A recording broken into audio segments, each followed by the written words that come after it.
kinakaharap natin na sana ay mas marangal, mas maunlad, at mas makabayang kinabukasan ng ating bansa. Kaya ginagawa ko po yung kongreso na ito sa gitna ng dinagdaso ng kasaysayang labanan.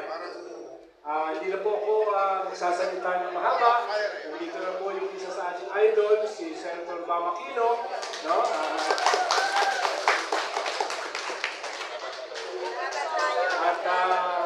Inuulit ko po, katulad ng nakasama namin ng Bunyog last Mayo, doon sa ating ikalawang civilian convoy sa Scarborough, ay sana patuloy namin kayo makasama sa pag-a-serve ng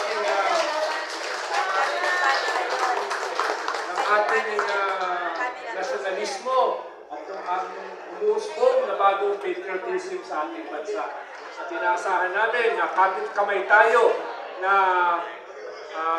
idedepensa itong ating West Philippine Sea. Maraming pong salamat. Mabuhay po kayong lahat. Thank you very much, Mr. Ronald Llamas. Mr.